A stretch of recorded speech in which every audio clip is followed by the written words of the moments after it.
Salam alaikum wa rahmatullahi wa barakatuh. Donc on est au hadith 22 des 40 hadiths de An-Nawawiyya. Abu Abdallah, qui est Jabir ibn Abdallah al-Ansari, radiallahu anhu. Al-Ansari, c'est quoi? C'est quelqu'un qui était parmi ceux qui accueillaient à Médine, ceux qui ont secouru les musulmans, qui étaient à Médine.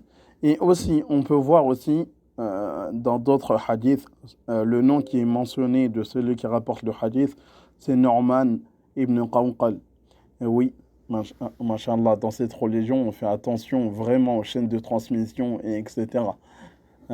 Les savants, en fait, il y a des savants spécialisés dans les sciences du hadith, vraiment de savoir qui a dit ces paroles, et etc. D'analyser toute la chaîne de transmission pour dire si elle est authentique ou pas, pour pouvoir faire avec.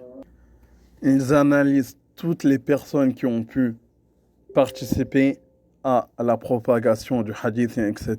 Ils étudient vraiment tout, ils faisaient des voyages, etc. Vraiment, cette religion, elle est basée que sur de l'authenticité. Subhanallah. Il n'y a aucune autre religion qui arrive au même niveau que l'islam. C'est impossible. Parce que la première étape de toute chose, c'est d'abord l'authenticité. Et vraiment, comme Allah il le dit, Inna nahnu nazzalna dhikra wa inna lahu lahafidhun. Il dit, c'est nous qui avons fait descendre le rappel et c'est nous qui en sommes les protecteurs.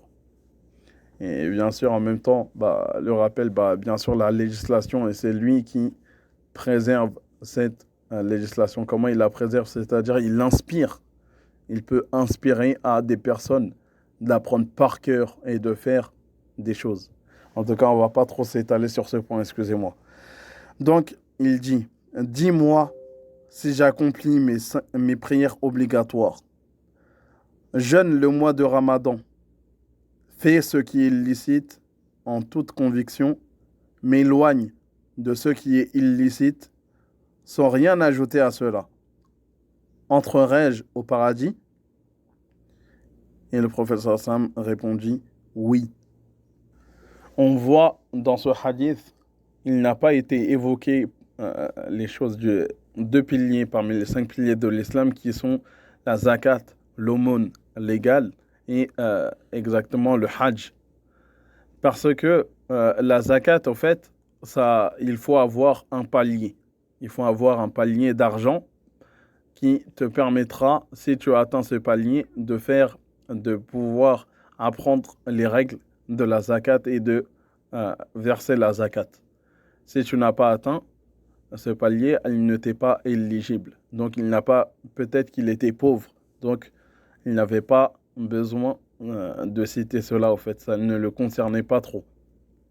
Et le hajj, il est probable, en tout cas c'est ce que les savants ils ont dit, peut-être qu'il n'a pas été mentionné car c'était une chose qui n'était pas encore obligatoire. Il faut savoir que toutes les choses ne sont pas arrivées d'un coup.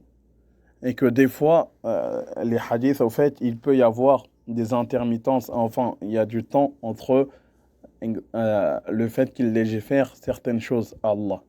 Donc c'est pour ça qu'on a besoin des savants et de savoir ce qu'on doit faire et ce qui n'était pas obligatoire. Maintenant, peut-être on va tomber sur un texte alors que maintenant il est obligatoire. Dans ce hadith, on peut tirer 2 choses. Enfin, ce que les savants nous ont dit. Déjà, on sait que les œuvres, ils sont une cause pour rentrer au paradis. Donc encore, certaines personnes qui disent tout est dans le cœur et etc. Il faut faire des œuvres. C'est ça, il a dit Adkhulul Jannah, est-ce que je vais rentrer au paradis?